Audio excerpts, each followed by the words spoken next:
오늘 저는 여러분들에게 겸비한 기도라는 제목을 함께 은혜 나누기 원합니다. 여러분 국화 옆에서라는 서정주의 시를 기억하시죠? 한 송이 국화꽃을 피우기에 봄부터 소쪽새는 그렇게 울었나 보다. 국화꽃에 대한 얘기인데, 그러니까 한 송의 꽃이지만은 이 꽃을 피운다는 그 의미가 어떤 건가 하는 걸 보여주는 거예요. 나는 우리가 볼 때 그냥 풀 같은데 뭐 별 가치도 없을 것 같은데, 이거 가지고 무슨 10만 원씩 받아? 이거 가지고 뭐 심지어 뭐 500만 원, 1000만 원 호가하는 것도 있다고 그래요. 그걸 볼 줄 아는 사람들은 또 그렇게 평가를 했는데 저는 도무지 이해가 안 돼.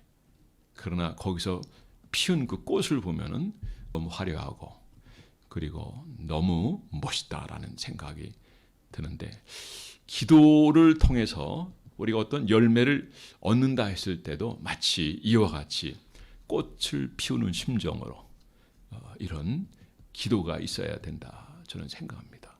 기도 한번 하고 하나님 응답하시겠지, 안 해주시면 말지, 이런 생각을 할 수 있거든요. 그러나 우리가 기도를 쉬지 않고, 뭐 성경도 숨 쉬듯 계속 쉬지 말고 기도하라고 말씀하셨으니까 항상 기도하라고 말씀하셨잖아요. 저는 처음에 제가 어머니를 좀 따라다니는데, 어머니 교회로 인도한 게 아니라 어디로 인도했냐면 절간으로 인도하고, 그리고 무당 푸닥거리 하는 데로 인도하고, 뭐 천도교 뭐 그런데 뭐 이상한 데로만. 근데 어머니가 몇 군데 다니신 적이 있어요. 결정적인 거는 바로 밑에 동생 그 회복 이후에 하나님께서 어머니를 아주 강권적으로 인도해 주셔서 어머니를 성령의 사람, 하나님의 사람으로 세운 그 모습에 지금도 너무 감사해야 하는데, 어렸을 때는 그랬어요. 그러다 제가 초등학교 2학년 때 교회 다니고, 그리고 2년 동안은 누가 나 교회 좀 인도해 줬으면 좋겠다. 그런데 누구 하나 인도해 주는 사람이 없다가 전부산 때 사무엘이 기도하는 그 모습을 보고 거기에 글자가 써져 있어서 그 안내한 대로 교회를 다니게 됐는데, 거기 4학년 때요. 4학년 때 제 기억에 한 3월, 4월쯤 되는 것 같은데, 그때부터 지금까지 제가 교회는 뭐 빠진 기억이 없어요. 거의 뭐 초등학교 때도 제가 3일 예배도 거의 빠진 기억이 별로 없을 정도로 아주 몰입해서 다녔던 그 기억이 있는데, 어렸을 때 교회 생활 그래도 좀 빨리 한 편이죠. 그런데 제가 어렸을 때 보면은 낮 예배 인원이나 저녁 예배 인원이나 3일 예배 인원이나 철야 인원이나 새벽 예배 인원이나 별 차이 없었어요. 여러분 어떻게 생각하십니까? 그거 좀 지나친 거라고 생각되십니까? 바쁜데 새벽에 나오면 피곤한데. 그런데 그때는 보통 그랬어요. 그리고 신앙생활 좀 오래 하신 분들은 그런 추억이 있을 거예요. 그리고 보통 교회에서 철야를 하지만, 그런데 적지 않은 교회들이 이거 가지고는 안 돼, 산상 기도를 자주 왔어요. 한 달에 한 5번 모이면 제 기억에는 한 3번 이상은 간 것 같아요.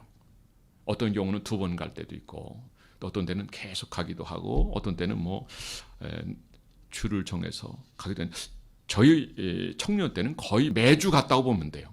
그 주일 새벽에 내려와서 기도하고, 그 새벽에 내려오면 추운 겨울날 내려오면 너무 추워요. 죽을 것 같아. 살을 막 칼로 베어내는 것 같아.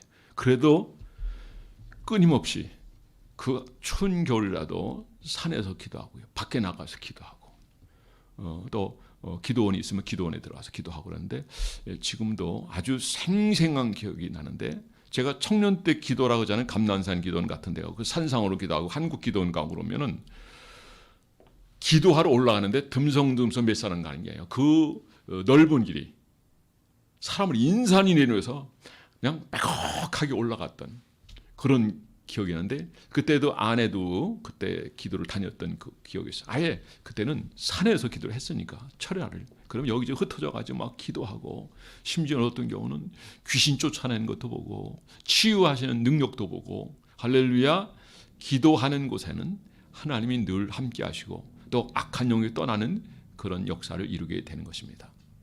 자, 한 송의 꽃을 피우기에 소쪽새는 봄부터 그렇게 울었나 보다. 우리가 기도의 열매를 얻기 위해서 기도가 이와 같은 겸비한 기도가 되어야 되고, 겸손한 기도뿐만 아니라 이것이 삶이 되고 습관이 됨으로 말미암아 능력 있는 기도가 되어야 될 줄 믿으시기 바랍니다. 자, 성경은 우리 그리스도인들을 양으로 비유하고 있어요. 양. 우리 한번 옆 사람에게 한번 손잡으면서 얘기하시면 당신은 양입니다. 그 의미가 있어요. 우린 양이, 저도 양이에요. 평강교 선생가 여러분들에게 목자이지만 그러나 주님 앞에서도 어린 양인 줄 믿습니다. 어린 양이에요, 저도. 근데 양은 이가 뭉텅해요. 고기를 씹을 때 제대로 씹을 수 없어요. 뭐 초식동물 하지만 만약에 고기 씹는다면 좀 고기를 찢고 막 그래야 돼. 그럴 수가 없어요. 그리고 얼마나 근신지요. 멀리 내다보지를 못해요. 그리고 어미가 밟고 간 대로 그대로 밟고 따라가요. 다리도 짤막해요. 그래서 몸도 이렇게 부피가 있고 그러면 걸으려면 잘 못 걸어요. 뒤퉁뒤퉁 하면서 잘 걸어가지를 못해요. 이게 양이에요. 보통 짐승들은 사나운 짐승을 제하더라도 보통 자기 본능 있잖아요. 양은 그런 것도 없어요. 그냥 날짐승이 치고 들어오면 그대로 당하는 거예요. 그대로 먹히는 거예요. 어린 그 약한 짐승이라도 자기 본능이 있어요. 근데 양은 거의 없는 것 같아요. 거의 없어. 그냥 쫓기고 먹히고. 그래서 이 양에게는 목자가 필요한 줄 믿으시기 바랍니다. 다윗은 목자가 있었어요. 여호와는 나의 목자시니 내게 부족함이 없어다. 그가 나를 푸른 초장으로 인도하시고 쉴 만한 물가로 인도하시도다. 여호와가 나의 목자가 되신 분은 인생은 약하고 의지할 것 없고 부족해도 하나님이 목자가 되어주시기 때문에 결코 그 인생은 실패하는 인생이 되지 않을 줄 믿습니다. 양은 그런 존재예요. 지금 우리가 안타까운 건 뭐냐면 꼭 우리가 특별 기도를 해야 된다. 40일, 이번에 11월 1일부터 다니엘 기도를 하는데 다니엘 이를테면 40일 기도에 그런 글자를 집어넣고 기도하고요. 아니면 월요 평강 예배라고 하면서 기도의 습관을 들이기 위해서 그 날을 잡아서 꼭 그렇게 해야 기도 흉내내는 이런 우리의 이 모습을 보면 너무 안타까워요. 과거 우리 선배들이 신앙생활한 것에 대해서 제가 잠깐 말씀드렸지만은 우리는 과거에 그 선배들이 어른들이 신앙생활했던 낮 예배 인원이나 오후 예배 인원이나 차이가 없고 그 다음에 3일 예배나 새벽 예배나 금요 기도회나 차이가 없어요. 거의 차이가 없어요. 새벽에는 약간 적지만 거의 차이가 없어요. 그러니 하나님이 어마어마하게 역사하시죠. 어마어마하게 역사해요. 여러분 기도밖에는 이런 유가 나갈 수 없는 줄 믿으시기 바랍니다. 우리가 기도를 하면 어떤 기도를 해야 되냐면 겸비한 기도를 해야 돼요. 겸비한 기도. 따라서 하죠. 겸비한 기도. 하나님이 살아계심을 믿는 사람은 기도하게 돼 있어요. 기도하지 않는 사람은 사실 하나님을 믿는다 하지만 신앙적으로는 유실론자예요. 그런데 기도하지 않는 그 자체는 무실론자예요. 예배를 드리지만 기도하지 않는 그 삶 자체는 무실론자라는 거죠. 그러니까 마음이 어디로 가 있어요? 하나님에게 가 있는 것이 아니라 교회에 있는 것이 아니라 그냥 세상 풍조 따라가고 그 습관 따라가고 그래서 그 삶으로 자기가 더욱 약해지고 신앙적으로 야성을 다 잃어버리고 그냥 세상 문화에 그냥 휩쓸려 가지고 범죄하고 악을 행하고 그래서 삶 속에 아무 능력이 역사가 없는 그런 경우를 보게 돼요. 사실 교회는 어떤 것입니까? 고난이 있고요. 아픔이 있고 그리고 상처가 있는 곳이에요. 의인은 고난을 받는다고 그랬잖아요. 그래서 너희는 기뻐하고 즐거워하라고 말씀드렸잖아요. 불교가 아주 타락했을 때 티베트는요. 그러니까 잘 나가고 그들 대접을 잘 받을 때 전 국민의 70%가 승려였다고 그래요. 사실 우리가 목사들이 많이 신학교에서 배출되고 그러면 그때가 좋을 것 같아도요. 왜? 목사가 되면 대접이 좋으니까. 그러니까 많이 신학교가 메어 터지는 거예요. 한때 그런 데가 있었어요. 여러분 어떻게 생각하십니까? 사실 이 주의 종의 길이라고 하는 것은 우리가 과거에 안수를 받고 신학을 할 때는 악을골짝 빈들에도 가서 복음을 전하겠다. 굶어도 죽어도 순교를 하더라도 그곳에 가서 복음을 전하겠다. 그런데 어느 순간부터 편한 것 따지고요. 그리고 고난은 싫어하고 십자가를 안 지려고 하고 그러다 보니까 이상하게 그 모습이 변해지는 것 같습니다. 우리는 이 시간이 흐르고 세대가 바뀌어도요. 이 성경적 가치를 잃어버리면 안 됩니다. 아무든지 나를 따라오든 자기를 부인하고 자기 십자가를 지고 나를 쫓을 것이니라. 주님 우리에게 기도의 모본을 보여주신 분이에요. 밤이 맞도록 기도하셨어요. 땀방울이 변하여 핏방울이 되도록 기도하셨어요. 주님은 기도해도 돼요? 안 해도 돼요? 안 해도 돼요. 예, 당신이 하나님이신데 왜 그럼 기도하셨을까요? 우리에게 본을 보여주시기 위한 거예요. 안 하셔도 돼요. 그러면 우리가 주님도 기도하셨다고 한다면 우리도 기도해야 되는 거 아닙니까? 마가음 1장 35절 말씀 보세요. 새벽 미명의 시간 한적한 곳에 가셔서 기도하셨는데 이것이 보여주기 위해서 몇 번 한 게 아니에요. 늘 언제나요. 새벽 예배는 주님이 시작하셨어요. 주님이 새벽 예배 하셨다고요. 사랑하는 성도 여러분, 오늘 저는 이 말씀을 통해서 여러분들에게 전하고 싶은 게 있습니다. 오늘 이 말씀을 통해서 겸비한 기도를 주님이 원하고 있다라고 하는 거예요. 오늘 여기 바리새인 기도, 세리 기도가 있어요. 그런데 바리새인 기도는 어떤 기도가 있습니까? 나는 저 세리처럼 하지 않았습니다. 나는 금식했습니다. 11조 드렸습니다. 나는 선한 일을 행했습니다. 내가 일주일에 몇 번 뭐 했습니다. 이걸 얘기하잖아요. 비교하는 거예요. 근데 누구나 보더라도 야 바리새인의 경건과 세리의 경건은 어마어마한 차이인데 누가 옳아 보여요?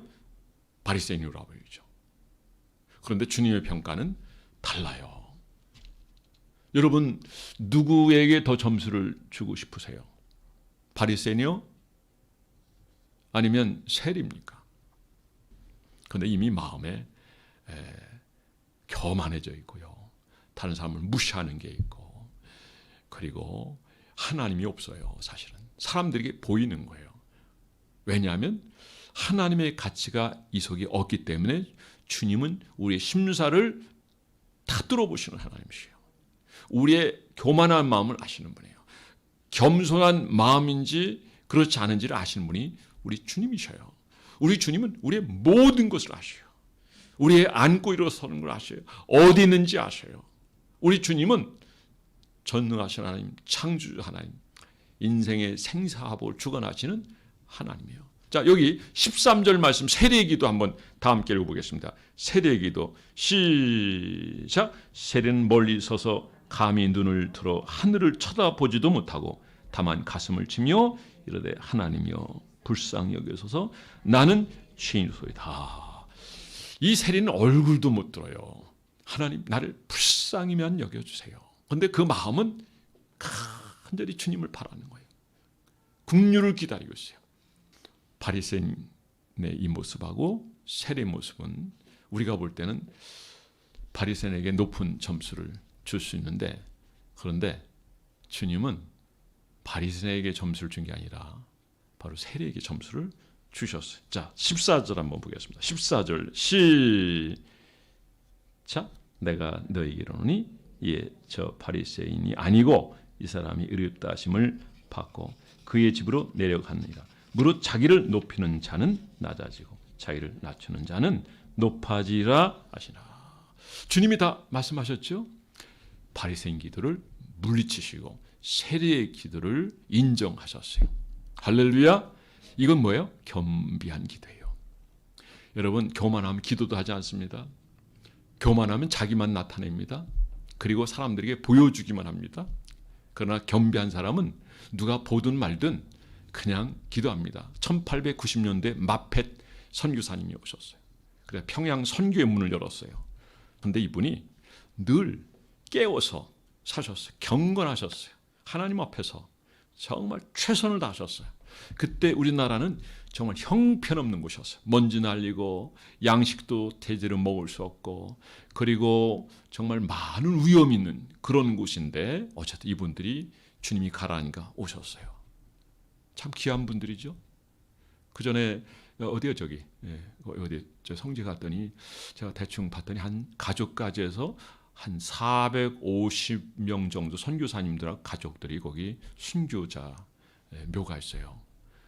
어쨌든 제가 돌아다니면서 계속 그때 하나님 감동을 줘가지고 계속 울면서 돌아다녀. 울면서 야 이렇게 우리를 하나님이 사랑하시고 이민족에게 복음을 듣게 하시고 또 이 은혜를 누리게 하신 하나님 얼마나 감사한지 막 울면서 지났어요.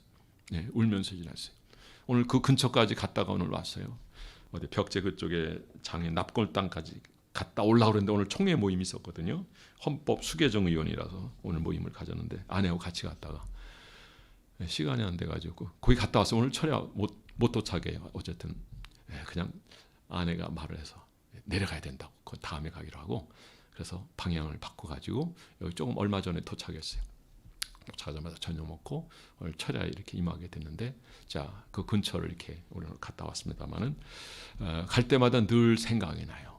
하나님이 이 민족을 얼마나 사랑하셨으면 선교사들을 통해서 이 땅에 복음이 들어오게 하셨는가. 자 그런데요 이 마페 선교사님이 늘 자녀를 위해서 나라를 위해서 그리고 대한민국 그 조선을 위해서 눈물로 기도했다는 거예요. 할렐루야. 기도가 방법인 줄 믿으시오. 기도하면 하나님 역사하십니다.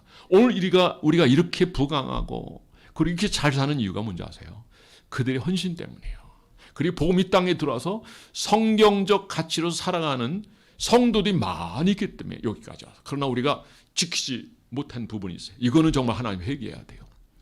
이 자유를 지키도록 교회를 지키도록 저는 여러분들이 최선을 다해서 깨어있고 모이고 그리고 함께하는 저와 여러분 되기를 주 이름으로 축원합니다. 우리가 지키지 않으면 이 자유를 누릴 수가 없어요. 왜 교회가 핍박받는지 좀 여러분들이 좀 궁금해하시고 좀 알아보시고 이 문제를 고도 여러분들이 기도하는 저와 여러분이 되기를 주 이름으로 축원합니다. 자 여기 마페 선교사님의 자녀가 5명 있는데 아버지의 이 모습, 부모님의 이 모습을 보면서 이들이 결정한 게 뭐냐면 아버지의 길을 따라가자. 그래가지고 5명이 아들이 다 선교사가 돼서 할렐루야. 참 신앙의 대를 이어가는 여러분의 가정이 되기를 주님으로 축원합니다. 오늘 아침에 월상 예배 드렸는데 그렇게 모이면 안 돼요. 제가 훈계하는 건 자르고 이제 실어놨습니다만은 그것만 자르고 다른 그대로 다 올렸어요. 그것만 자르고 헌금한 내용만 자르고 그대로 올렸는데 또 그렇게만 들으면 또 화가 날 수도 있잖아요. 제가 뭘 얘기했는가 하면 이 월요 평강 때는 평강교회는 예외 없이 다 나와서 함께 하라 이거죠. 성경에 너희가 월삭을 지키라고 그랬잖아요. 너희가 월삭을 지키라. 내게 나올 때 너희가 빈손 들고 나오지 말라. 이거는 물질이라고보다 우리 마음을 하나님이 원하시는 거예요. 경건의 이 습관 모양을 가진 여러분들이고 이것이 여러분들에게 진심으로 여러분 진행함으로 말미암아 능력으로 나타나게 되기를 주의 이름으로 축원합니다. 하나님이 역사하시면요 어마어마한 역사를 일으킬 수 있어요. 얼마든지 역사를 일으킬 수 있는 줄 믿으시기 바랍니다. 여러분 북한을 보세요. 북한을. 저들은요 죽음을 가게 하고 지금 이 신앙 지켜요. 북한에 교회가 있어요?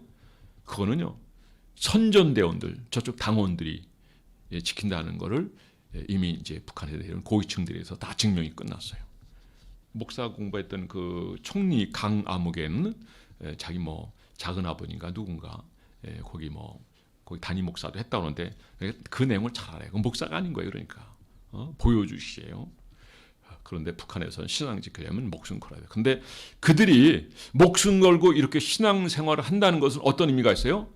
그들의 삶에는 여러분 철저한 예배와 철저하게 주님 의지하고 깨어있는 경건한 삶이 사람들에게 드러내게 하진 않지만 지하 교인이 지금 너무나 많아요. 지금 감옥에 가 있는 사람이 절반 이상이 기독교인이라는 걸 여러분 아시길 바랍니다. 기독교인이에요. 그러니까 그들은 이미 벌써 그런 죽음을 각오한 그런 신앙생활을 하기 때문에 그들의 삶에는 엄청난 능력의 역사가 나타난다는 게 지금 보고가 지금 계속해서 전해지고 있다는 걸 여러분 꼭 기억하시고 우리 너무 편해요. 교회 마음대로 갈 수 있죠. 가기 싫으면 안 갈 수 있고 마음대로요. 언제든 내가 성경을 100권을 살겠다 하면 100권 돈만 있으면 다 살 수 있어요. 근데 그들은 살 수가 없어요. 어? 내가 지금도 내 서재에 그게 있어요. 빨래비누처럼 해가지고 그 안에 성경이 숨어 있어요. 그러니까 이렇게 성경을 찾아요. 왜냐하면 그들이 눈물로 하나님 말씀을 삼아오 기다리니까. 우리 지금 주어져도 안 읽잖아. 주어져도. 잠깐 북한 성도를 생각해 봤어요. 그들이 목숨 걸고 신앙생활하는 거예요. 짧은 인생입니다. 짧은 인생 하나님 앞에 겸비하여 주님을 목자로 삼고 그분을 사랑하는 여러분 되기 바랍니다. 마페 선교사 얘기하니까 마무리를 짓겠습니다. 그 아들 중에 하나가 얘기합니다. 우리가 힘들고 어려울 때, 정말 너무 고생이 되고 힘들 때, 그 부모님, 자기의 부모님이 그렇게 기도하는 그 모습이 자기들이 살아갈 수 있는 힘이 되고 능력이 되었다. 그래서 자기들도 그 위기의 때를 이길 수 있었다라는 고백을 하고 있다는 거죠. 여러분들의 기도는 자녀에게 교훈이 돼요. 그리고 그 자녀를 영적으로 이끌 수 있는 힘이 되는 거예요. 먼저 신앙생활하는 분들이 이런 면에서 열정을 가지고 주의 종과 함께 최선을 다해 주님 섬기면 이제 막 출발하는 사람, 이제 교회 등록하는 사람, 신앙 여린 사람, 이런 분들이 여러분의 모습을 보고 여러분 신앙을 그대로 담게 되어 있어요. 그러면 하나님이 놀라운 역사로 함께해 주실 줄 믿습니다. 저는 여러분들 오늘 말씀을 통해서 세리와 같이 정말 간절히 겸비하게 하나님의 국류를 기다리는 이런 겸비한 기도를 통해서 응답을 받았고 주님이 인정해 주셨던 거죠. 여러분들도 이런 기도를 통해서 하나님의 응답과 꽃처럼 정말 화려하고 아름다운 열매가 여러분의 인생의 삶에서 나타나게 되기를 주 이름으로 축원합니다. 기도하겠습니다.